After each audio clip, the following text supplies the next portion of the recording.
Your Honor, the accused was apprehended attempting to steal a loaf of bread from a neighborhood store, the prosecutor said with icy detachment. The man merely lowered his gaze. I just needed enough strength to survive another day.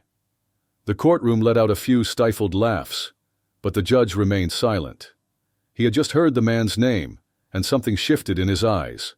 Who was this man? And why did the judge's face suddenly look so shaken? Raymond Ellis, 64 years old, had become a quiet presence in a corner of Philadelphia he'd wandered for nearly 11 years. Gaunt and sun-worn, his graying beard wild from years without care, he carried with him a tattered army-style backpack, faded blue with broken straps that had clearly once belonged to a soldier. Locals knew him as the silent drifter. Unlike others experiencing homelessness, who often asked for spare change or drew attention in louder ways, Raymond rarely spoke. He gathered cans for recycling, occasionally accepted extra food from kind-hearted cafe staff, and rotated his sleeping spots to avoid trouble with any single storefront. What most never realized was that Raymond had once been a U.S. Air Force technician, having served over 2 decades before being honorably discharged in 2003. When his wife, Linda, passed away from cancer in 2007, an illness initially misidentified by a government clinic, Raymond crumbled under the weight of grief. He refused support from his siblings, sold their small condo, donated every cent to an animal shelter his wife had adored, and faded into the city's shadowed corners. Sometimes it's easier to be forgotten than to live with the memory of letting someone down, he confided once to a shelter volunteer. On a frigid December morning, with the wind cutting sharp and snow beginning to fall, Raymond slipped into Dalton's grocery. He hadn't eaten in nearly 4 days. His fingers trembled as he tucked a discounted loaf of rye bread into his coat, hoping no one would notice while Mr. Dalton assisted a regular customer. But a new security camera had just been installed. "Hey, hold it right there," Dalton barked, already reaching for the receiver. "I'm calling this in." Raymond didn't flee. He stood still, the edge of the bread peeking from his half-zipped coat. "I just needed enough to make it through today," he murmured. 2 officers arrived within moments. The younger one, Officer Mendez, looked visibly uneasy as he fastened cuffs around the old man's thin wrists. "You really a vet?" Mendez asked, eyeing the worn metal tag hanging around Raymond's neck. The ID was barely legible. Raymond gave a slow nod. "I used to be someone who mattered. Not anymore." "I'm sorry, sir, but I have to bring you in," Officer Mendez said gently. "The store owner's pressing charges, says this isn't your first time." At the station, Raymond was booked like any other small-time offender. A public defender stopped by briefly, but it was clear his mind was already on the next dozen files waiting on his desk. Raymond was given a court appearance scheduled for the next morning, a quick arraignment where the formal charges would be read. When the day came, Raymond was led into a Philadelphia municipal courtroom, still dressed in the same worn clothes from the night before, now crumpled and marked with sleep. No relatives sat in the benches, no one had shown up to speak on his behalf. Just a few scattered attorneys, journalists interested in more high-profile hearings, and clerks moving through their routines. Case number 38,107, Commonwealth vs. Raymond Ellis, the clerk mumbled without much interest. A young prosecutor, barely out of law school, stood up and adjusted his collar. "Your Honor, the accused was caught attempting to steal a loaf of bread from a corner grocery. Due to previous minor thefts and lack of a permanent address, we request that he remain in custody until trial." The judge, Honorable Frederick Hanover, known in the city for his strict demeanor and fast-paced hearings, skimmed the top sheet of the file without even glancing at Raymond. To most in the room, this was just another routine case involving a vagrant. "Mr. Ellis, how do you plead?" Judge Hanover finally asked, lifting his eyes. "Guilty, Your Honor," Raymond answered quietly. "I was just hungry." A chuckle came from someone seated near the back, but it stopped quickly when the judge shot a cold glare across the courtroom. He returned to the paperwork, flipping to the page with identification details. "Raymond James Ellis, former technical sergeant, United States Air Force." His voice slowed as he read. The air in the courtroom seemed to shift. The judge's eyes stopped scanning. His hand, gripping the bench, tightened until his knuckles turned pale. He looked at Raymond, then at the folder again, then back to the man in cuffs. Without offering a word of explanation, Judge Hanover abruptly stood up. Confusion rippled through the room as the silence deepened. Everyone froze. Judges don't usually rise during standard hearings, but for several tense seconds, Judge Hanover remained on his feet, his expression tight with something that looked like disbelief or pain. "Your Honor?" the prosecutor asked cautiously, unsure of the protocol when a judge abruptly stands without declaring recess. "Court will break for 15 minutes, Judge Hanover said, his voice raspier than before. "The defendant stays." He exited swiftly, leaving a room full of murmurs behind. Raymond remained motionless, eyes downcast, either unaware or indifferent to the sudden shift caused by the mere mention of his name. What do we really think about war heroes who serve with honor, only to be forgotten on the sidewalks of our cities? Stay with us, because what happened next left everyone stunned. Inside his private chambers, Judge Frederick Hanover opened a lower drawer in his desk and retrieved an old, creased photo. A dusty group of uniformed men in desert gear stood posed in front of a makeshift medical post, taken somewhere in the sands of Iraq. His fingers trembled slightly as his eyes found his own younger face among them. He'd been a field medic back then, 2 decades earlier, long before law school and the bench. And standing tall in the top row was Raymond Ellis. The judge turned to his desktop and accessed the secure veteran registry he still used occasionally from his advisory work with military legal aid. A quick search brought up a detailed service file. Technical Sergeant Raymond Ellis had completed 3 deployments, 2 in Iraq, 1 in Afghanistan, coordinating logistical routes to forward bases during the most perilous phases of both wars. He'd been awarded the Bronze Star for bravery in 2004 when his convoy was ambushed en route to Fallujah. Instead of fleeing, Ellis had taken control of a burning transport, steering it away from the wounded while suffering burns and shrapnel himself. 17 lives had been saved that day. The file included a grainy press photo that once headlined the Washington Post, "Ellis, cradling an injured Afghan child, sprinting toward a medevac chopper during a humanitarian relief op." For a brief moment, he had embodied the quiet valor of American service. But what stopped the judge cold was a recently declassified mission note from August 2004. During an emergency evacuation under heavy fire, Raymond Ellis had carried a wounded medic, Private First Class Frederick Hanover, over 2 miles to the extraction point, despite bleeding from his own injuries. "God," the judge whispered, "it's him."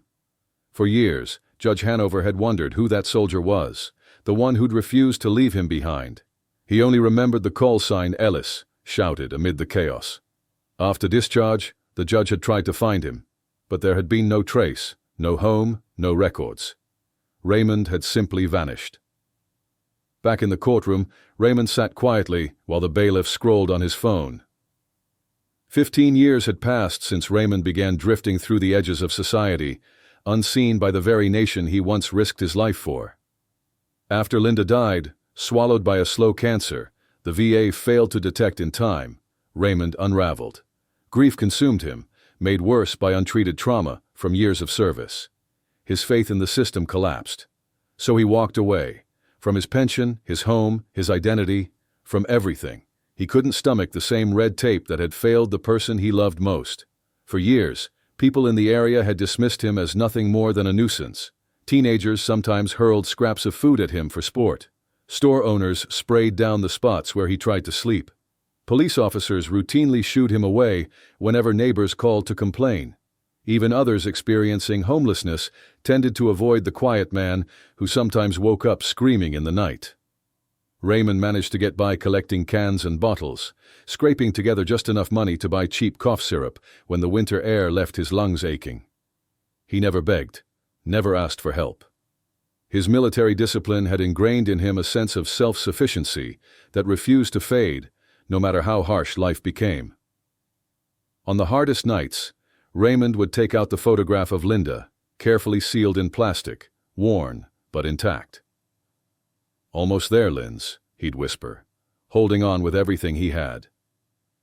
Back in his office, Judge Hanover was making calls, first to the VA department to urgently confirm Raymond's military record, then to Colonel Jonathan Myers, who had served alongside both men years earlier. "John, it's Fred Hanover. I found him. The man who carried me out during that Fallujah ambush. He's here, in my courtroom, living on the street, facing theft charges." The pause on the other end said everything before Myers finally replied, "I'm about 3 hours away. Don't let him leave." The judge sat down and began to write, using official court stationery. Raymond Ellis is not just another homeless defendant. He is a reflection of devotion neglected by the very nation he risked everything to defend. Though judicial protocol prevented him from throwing the case out based on personal involvement, nothing stopped him from redirecting its course entirely. As the break came to a close, the judge's clerk noticed something new on her desk. A printed copy of the once iconic image of Raymond carrying the Afghan child, now paired with a handwritten message at the bottom. "Some heroes never asked to be remembered." She instantly recognized the handwriting, Colonel Myers, who had previously corresponded with the court on veterans' legal matters. It was all falling into place. Raymond Ellis wasn't just a nameless man in need of mercy. He was someone whose quiet bravery had left an imprint on people now in positions to rewrite his fate. When court resumed, Raymond immediately sensed a shift. The judge no longer wore the distant, stoic mask of the previous day. Instead, his eyes held something else, something Raymond hadn't seen directed at him in years. It wasn't pity. It was something closer to acknowledgement, respect. Before Raymond could fully process the change, the direction of the hearing unexpectedly shifted. In light of newly surfaced details concerning the defendant's service record, this court will delay further proceedings until a full review can be conducted, Judge Hanover declared. The defendant will remain in custody until tomorrow's session. The prosecutor looked momentarily unsure, but voiced no objections. Raymond, used to institutions making decisions over his head and without explanation, merely nodded. As deputies began escorting him out, the judge added firmly, "And ensure Mr. Ellis receives a hot meal and medical care this evening." That afternoon, a small local news site ran a skeptical headline, "Homeless Man Claims War Hero Passed. Judge Postpones Sentencing Over Stolen Bread." The article's comments section quickly filled with biting opinions. "Another scam artist pretending to be military," one wrote. "If he really served, why isn't he getting VA support instead of stealing from shopkeepers?" At the county facility, Raymond faced more than words. A younger inmate who had read the article on a contraband smartphone confronted him. "You're a disgrace," the young man hissed, shoving Raymond into the wall. "My brother died in Mosul while people like you pretend you earned the uniform." Raymond didn't strike back. He'd spent years enduring the world's silent contempt. This was just another bruise in a long line. That night, he didn't touch the dinner they brought. He lay on his cot holding two things: his battered military tags and the photograph of Linda, the edges soft from years of handling. For the first time in ages, he wondered, why now? Why had someone finally looked at him and actually seen who he was? Have you ever known someone wrongly judged just by their appearance? Sometimes, sharing those stories reminds us how easily we look away from people who deserve to be seen. The next morning, Raymond was brought back into the courtroom, unaware that something far beyond his case was unfolding. Unlike the day before, every seat in the gallery was now occupied. Reporters and camera crews hovered outside, barred from entry but ready to capture whatever came next. Raymond's confusion grew when he noticed his court-appointed lawyer had vanished. In his place stood a seasoned attorney, tailored suit, polished shoes, and calm authority in his voice. "Richard Harlow," he said, extending a firm handshake. "Veterans Legal Defense Alliance. Someone has taken a strong interest in your case, Mr. Ellis." He offered no further explanation. As Raymond sat down at the defense table, the doors at the rear of the courtroom swung open again. People rose. Judge Hanover entered. But Raymond's eyes were drawn to what followed: 3 military officers in full formal dress, their medals gleaming, entering quietly behind the court deputies. "All rise for the Honorable Judge Frederick Hanover," the bailiff called out. Everything about the moment felt heightened, reverent. The judge settled in and addressed the room with a gravitas absent the day before. "Before we proceed with the formal charges against Mr. Ellis," he said, "this court will hear testimony relevant to the defendant's service history, which may significantly impact the path forward." Raymond sat frozen as Colonel Jonathan Myers approached the stand. Time had aged him, his hair now mostly gray, but his posture, his voice, his presence were unmistakably military. He was no longer just a superior officer. He was a witness. After being sworn in, Myers turned toward the court and spoke with the same measured clarity Raymond remembered from 2 decades before. "I'm Colonel Jonathan Myers, currently assigned to Fort Belvoir," the officer began, his voice steady and authoritative. "I've known the defendant, Technical Sergeant Raymond Ellis, since our joint deployment to Iraq back in 2004. Myers turned his eyes directly to Raymond. "This man saved 17 lives. When our convoy was ambushed outside Ramadi under intense enemy fire, he took the wheel of a fuel truck already in flames and drove it away from the others. He suffered serious burns to his back and arms, but he stopped what would have been a catastrophic explosion." A wave of murmurs spread across the courtroom. Myers continued without pause. Later that same day, Sergeant Ellis carried a wounded medic, a young private first class named Frederick Hanover, over 2 miles to safety, despite a shrapnel injury in his own leg. At that, every gaze shifted to Judge Hanover. His stoic expression flickered as he slowly nodded, silently confirming the account. The prosecutor stood, visibly tense. "Your Honor, while I acknowledge this testimony speaks volumes about the defendant's prior service, it does not negate the fact that a theft occurred." "If I may finish," Colonel Myers interjected. "After examining Mr. Ellis's military record, we uncovered a substantial administrative failure. Following a system transition in 2009, his pension and medical coverage were mistakenly terminated due to forms sent to a residence he no longer occupied. For the past 14 years, Mr. Ellis should have been receiving just under $1,400 monthly in compensation, in addition to full medical benefits for service-related injuries. The total unpaid support exceeds $230,000. A heavy silence gripped the courtroom. Raymond sat frozen, his hands locked to the edge of the table. "Moreover," Myers added, pulling a file from his case, "we have written statements from 5 members of his former unit, all affirming his integrity and sacrifice, including this letter from General McAllister, who credits Mr. Ellis with saving his son during that same ambush." Judge Hanover looked directly at Raymond for the first time. "Mr. Ellis, would you please step forward?" Raymond hesitated, then slowly rose. The judge continued. "Ordinarily, judicial procedure would require me to recuse myself from any case involving someone with whom I share a personal history. But I did not recognize you yesterday. Only after reviewing your records did I realize that you are the man who pulled me from the battlefield 2 decades ago." A collective gasp echoed through the gallery. The judge removed his glasses, his voice softer now, almost reverent. "I've spent years searching for the soldier who saved my life. All I ever knew was a single name, shouted through chaos: Ellis." Raymond's voice, when it finally came, was hoarse from years of silence. "I was just doing my duty, sir," Raymond said quietly. "You did far more than your duty," the judge replied, his voice thick with emotion. "And this nation has failed in its duty to you." Judge Hanover turned toward the prosecution table. "Given these exceptional revelations, does the state intend to pursue charges?" The young prosecutor, now visibly shaken, rose to his feet. "Your Honor, the state moves to dismiss all charges against Mr. Ellis, with prejudice." "So ordered," the judge said without hesitation. "Mr. Ellis, you are free to go, and this court extends its deepest apologies for a failure of justice that extends far beyond the walls of this courtroom." As Raymond stood, still too stunned to speak, the courtroom doors opened once again. A woman in her 30s entered, scanning the room until her eyes locked on him.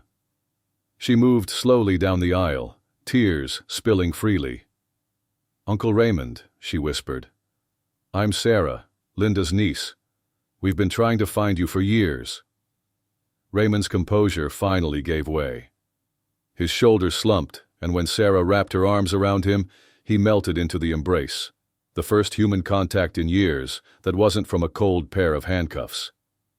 Outside the courthouse, the media waited. Reporters clustered around Colonel Myers, pushing microphones in his direction. "This isn't about just one man," Myers declared. "This is about the thousands of Raymond Ellises who vanish into the cracks of the very system they swore to protect. Today, we take the first step in fixing that." By midday, the story had gone viral.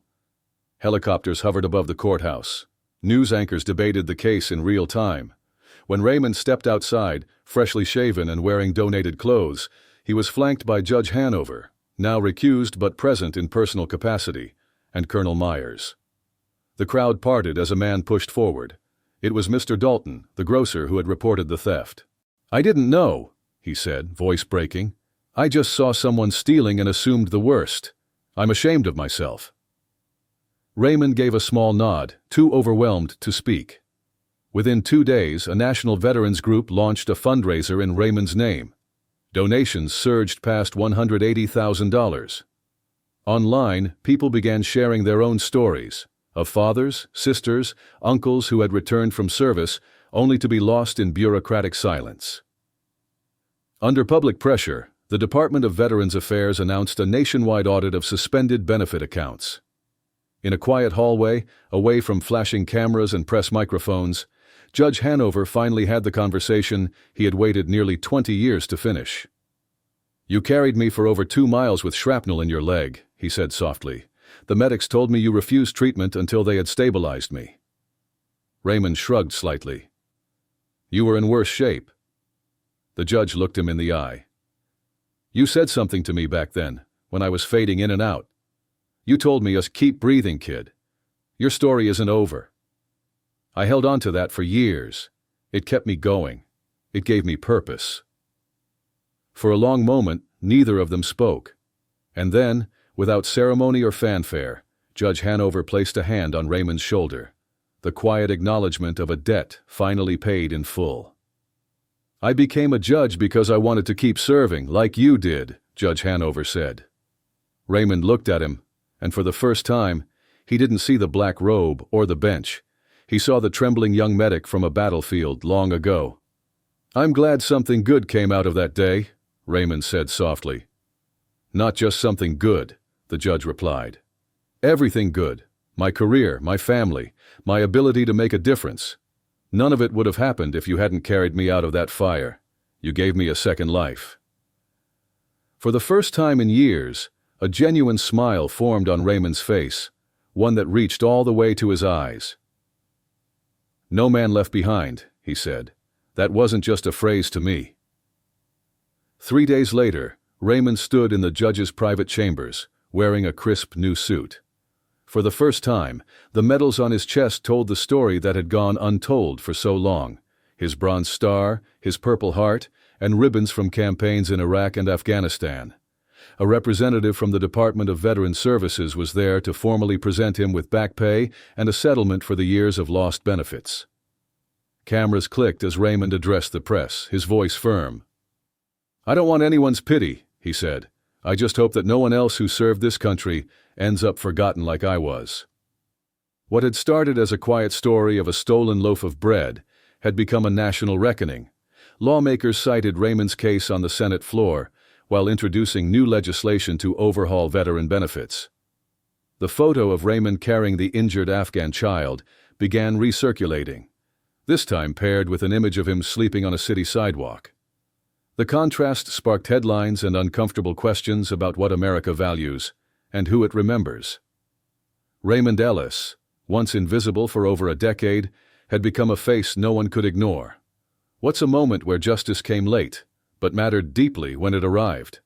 Share your story. Someone out there might need it.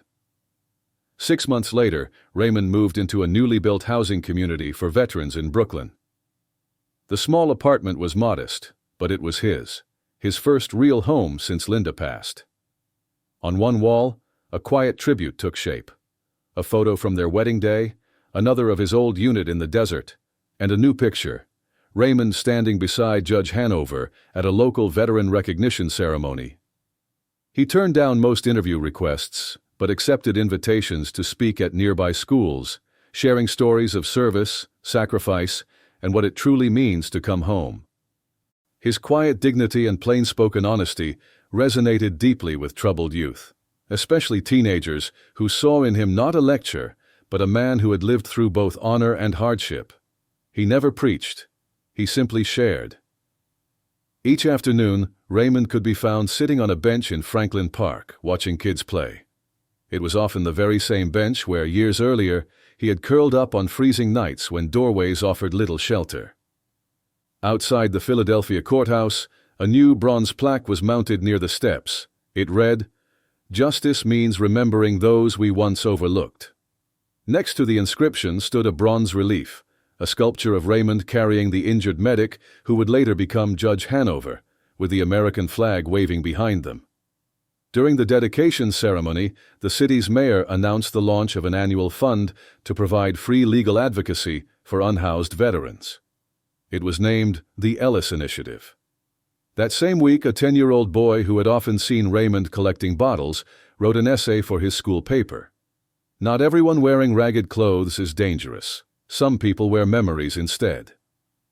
The essay went viral, won a citywide competition, and was later read aloud during a city council hearing on housing reform. Raymond remained close with Judge Hanover and often joined his family for Sunday dinners.